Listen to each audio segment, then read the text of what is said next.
Assalamualaikum warahmatullahi wabarakatuh.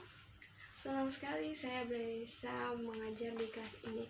Nah, sebelum masuk materi, alangkah baiknya kita perkenalan diri terlebih dahulu. Nama saya Kamila dari Universitas Indarkasta PGRI dari Prodi Bimbingan dan Konseling. Nah, di sini saya akan menjelaskan salah satu layanan, yaitu layanan informasi.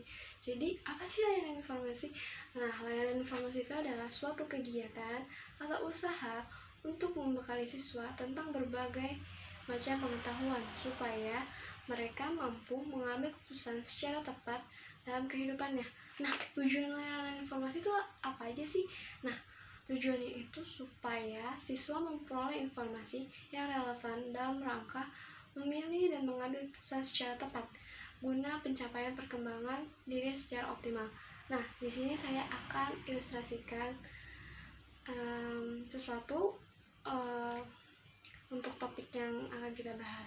Nah, di sini ada anak A dan B.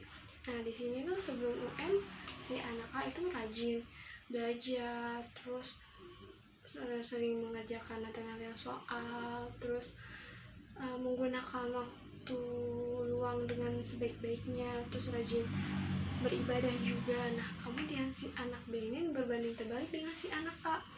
Nah, jadi dapat disimpulkan bahwasannya ketika kita melakukan sesuatu dengan secara optimal, sudah berusaha dengan baik, pasti hasilnya akan baik juga.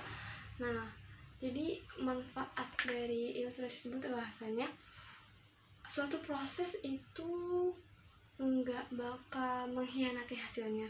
Kalau misalnya kita berproses dengan sungguh-sungguh, dengan ya sesuai apa yang kita inginkan, pasti hasilnya juga akan baik. Nah, kemudian sebelum masuk ke dalam materi, nah kita akan mengetahui tata cara mengikuti kegiatan belajar ini. Nah, jadi kalau sebelum masuk kegiatan ini, kita bakal kalau ada yang ingin bertanya, silahkan mengajukan tangan terlebih dahulu. Kemudian diperhatikan cara duduknya. Terus kemudian kalau misalnya ada yang sedang menulis, mohon dihentikan dulu menulisnya agar bisa mendengarkan dengan baik. Kemudian jika ada temannya yang berbeda pendapat, alangkah baiknya kita hargai perbedaan tersebut. Nah, sebelum kita masuk ke dalam layanan atau materinya, alangkah baiknya kita berdoa dulu agar diberikan kemudahan, kelancaran, dan agar apa yang ibu sampaikan dapat diterima dengan baik dan dapat diambil manfaatnya. Berdoa dimulai. Baik, berdoa sudah selesai. Sekarang kita akan masuk ke dalam materinya, yaitu tentang belajar dan tips sukses untuk UN atau ujian nasional. Di sini kita garis fokus. Pertama itu ada pengertian belajar. Apa sih belajar itu? Belajar itu adalah suatu proses perubahan kepribadian seseorang, di mana perubahan tersebut dalam bentuk peningkatan kualitas perilaku seperti peningkatan pengetahuan, daya pikir, keterampilan, sikap, dan sebagainya. Jadi belajar itu adalah suatu proses perubahan. Nah, kemudian ada tujuannya. Nah, tujuan belajar itu apa aja sih? Yang pertama itu ada untuk memperoleh pengetahuan. Nah, kita belajar itu untuk menambah wawasan, memperoleh pengetahuan baru yang tadinya tidak tahu menjadi tahu. Nah, kemudian yang kedua itu menanamkan konsep dan keterampilan. Nah, terus ketiga itu membentuk sikap. Nah, selanjutnya dari selain tujuan belajar juga ada ciri-ciri belajar. Nah, ciri-ciri belajar itu ada apa aja sih? Yang pertama, perubahan terjadi secara sadar. Nah, kita kan belajar itu pasti kan secara sadar, nggak mungkin dong belajar sambil ngigo, ya kan, pasti kan kita belajar dalam keadaan sadar. Nah kemudian bersifat menetap, berarti ya tetap gitu kan. Terus bersifat positif dan aktif, nah berarti kan kegiatan belajar itu pasti selalu berkaitan dengan hal yang positif, ya kan. Terus memiliki tujuan dan terarah, ya kan, kita juga belajar punya tujuan. Belajar supaya apa sih? Supaya menambah wawasan, supaya pintar, supaya dapat pengetahuan yang lebih baik lagi. Nah terus kemudian meliputi segala aspek tingkah laku individu. Nah selanjutnya ada jenis-jenis belajar. Nah jadi jenis-jenis belajar itu ada apa aja sih? Nah jenis-jenis belajar itu ada yang pertama belajar rasional, yaitu proses belajar menggunakan kemampuan berpikir. Berarti rasional, tahu lah, berpikir secara rasional, menggunakan pikiran. Kemudian ada abstrak, belajar menggunakan berbagai cara berpikir abstrak. Terus kemudian sosial, yaitu proses belajar memahami berbagai masalah dan cara penyelesaiannya. Jadi kalau sosial itu lebih kayak kita memahami masalah kita, terus tapi kita juga tahu cara penyelesaian dari masalah kita tuh seperti apa. Nah kemudian ada belajar keterampilan. Nah belajar keterampilan itu apa sih? Yaitu belajar menggunakan kemampuan gerakan motorik. Nah motorik itu ya kayak keterampilannya apa sih? Banyak kan keterampilan itu. Nah keterampilan menulis atau segalanya. Kemudian ada apresiasi. Nah belajar apresiasi itu apa sih? Yaitu proses kemampuan dalam mempertimbangkan arti.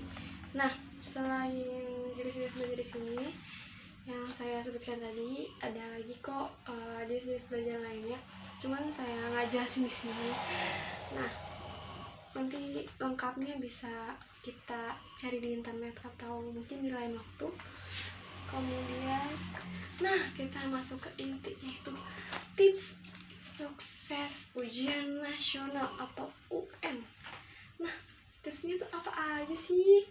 Yang pertama, luruskan niat. Nah niat kalian itu lulus UN atau sekedar lulus aja, atau pengen masuk perguruan negeri. Nah kalau misalnya cuman niatnya tuh cuman yang penting lulus, nah kalau yang penting lulus ya pasti belajarnya salah-salahan. Tapi kalau misalnya niat lulusnya itu buat masuk universitas negeri atau universitas yang kalian inginkan, pasti kalian belajar dengan sungguh-sungguh. Terus kedua, buat jadwal pelajaran. Nah kenapa sih harus buat jadwal pelajaran? Kalau misalnya kita nggak jadwalin, pasti kan suka kayak belajar sesukanya. Tapi kan kalau ada jadwalnya pasti kita lihat, oh iya hari ini jadwal belajar ini jam segini dari sampai segini, oh berarti kita harus sesuai jadwal. Terus memahami isi kisi UN. Nah yang paling penting sih memahami kisi-kisi ya. Kalau misalnya kita nggak paham, pasti kita nggak bakal ngerti kan. Memahami, iya lebih baik memahami daripada menghafal, karena kan kalau menghafal kita bisa lupa, tapi kalau kita paham pasti kita ngerti bagaimanapun soalnya. Misalnya soal A, nah jadi soal B itu pasti kan cuma kayak dirubah, bisa angkanya, bisa kata-katanya, tapi intinya sama. Itu yang penting kita harus bisa memahami. Nah kemudian banyak berlatih. Nah itu juga penting. Kenapa sih kita harus latihan? Karena kan semakin sering latihan kan semakin terbiasa tuh. Nah dari kita terbiasa, jadi pas nanti UN gak kaget, oh ini soal yang waktu itu saya sering kerjain loh, meskipun angkanya atau diganti atau nama seseorang dari soal itu diganti, tapi kan kita tetap bisa mengerjakan karena kita sering latihan. Nah kemudian belajar kelompok. Nah kenapa belajar kelompok sih? Nah kan biasanya kan kadang kan belajar sendiri karena suka malas kan. Nah belajar kelompok itu biar kita nggak malas. Terus juga kalau misalnya kita nggak ngerti kan bisa nanya sama temen yang ngerti kan. Nah kemudian jangan melakukan hal yang tidak bermanfaat. Nah hal tidak bermanfaat apa sih? Misalnya terlalu banyak menonton televisi, terus waktu senggang terlalu banyak main handphone dengan aplikasi-aplikasi yang sebenarnya nggak dibutuhkan. Lebih baik boleh main handphone tapi untuk kayak kegiatan belajar gitu kan. Kan sekarang banyak tuh bimbel-bimbel online via handphone, itu kan lebih bermanfaat dibandingkan kayak bikin sesuatu hal yang nggak bermanfaat atau lebih banyak tiduran ya kan, itu nggak bermanfaat kan. Harus mempunyai manfaat ya kan. Terus refreshingnya sekali-sekali refreshing nggak apa-apa lah ya, untuk biar nggak stres gitu. Maksudnya udah belajar terus-terusan, terus kalau misalnya stres kan ujung-ujungnya juga nggak bakal bisa mengerjakan soal UN dengan baik. Jadi kita butuh refreshing sebentar aja buat ngilangin rasa pusing, mumet, stres karena belajar terus-terusan.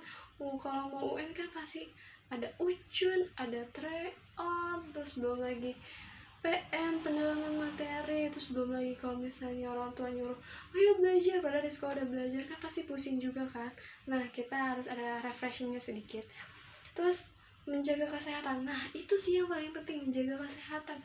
Gimana mau ngerjain soal kalau kita misalnya udah prepare, udah paham nih sama semua soal kisi-kisi, nah tapi kita sakit. Nah kalau kita sakit pasti kan konsentrasinya berkurang. Nah jadi kalau misalnya konsentrasinya berkurang, kita pun juga akan jadi kesulitan untuk mengerjakan soal tersebut. Nah kemudian ada selalu berdoa. Nah selain kita usaha, kita juga harus berdoa, karena kan semuanya itu kehendak yang di atas. Kalau kita nggak berdoa, usaha doang, yang nggak ada doanya juga nggak bisa kan.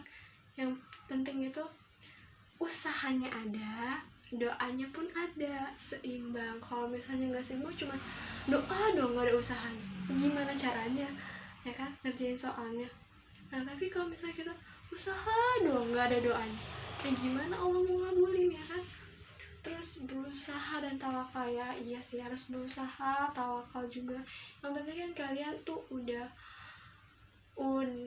usaha, udah berdoa, udah melakukan semua halnya itu semaksimal mungkin.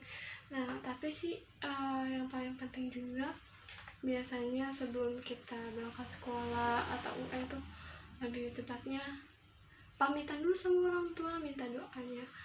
Pak, Ibu, hari ini aku mau ujian nasional, doain ya supaya dapat mengerjakan soal dengan baik, supaya diberikan kemudahan dan kelancaran ya kan. Nah jadi itu saja yang bisa Ibu sampaikan. Sebelumnya Ibu akan membuat beberapa kelompok. Nah, buat apa sih buat kelompok? Nah, tugasnya itu setiap kelompok itu kan pasti setiap orang punya tips dan triknya masing-masing dalam belajar.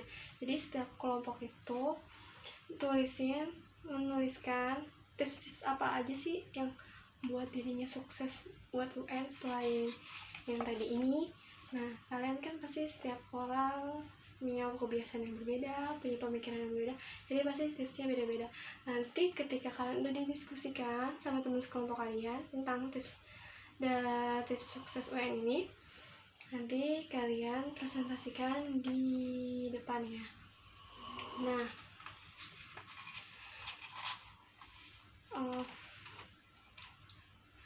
Nah baik, nah yang maju tadi sudah baik, sudah memberikan yang maksimal. Ternyata tips dan trik yang kalian sudah presentasikan tadi tuh bagus-bagus, baik-baik semuanya. Semoga kalian dapat menjalankan tips-tips kalian yang tadi kalian presentasikan. Semoga nanti UN-nya lancar, UN-nya sukses. Nah, kesimpulan dari materi ini adalah ketika kita bersungguh-sungguh dalam proses, maka hasil yang akan kita dapatkan juga hasil yang memuaskan. Berbeda dengan ketika kita melakukan proses tapi ya kitanya nggak sungguh-sungguh, cuma main-main aja, itu nggak dapat hasil yang maksimal. Pasti kan kenapa sih orang tersebut bisa misalnya dapat perguruan tinggi, terus kok bisa pintar ya ranking satu, terus ya dibalik itu semua mereka berproses dengan sungguh-sungguh, latihan dengan sungguh-sungguh, tidak mengabaikan. Nah, jadi kalian harus yang rajin belajarnya, harus semangat, harus berdoa jangan lupa, apalagi minta doa sama orang tua. Jadi itu aja yang bisa ibu sampaikan hari ini. Kurang lebihnya mohon maaf. Assalamualaikum warahmatullahi wabarakatuh.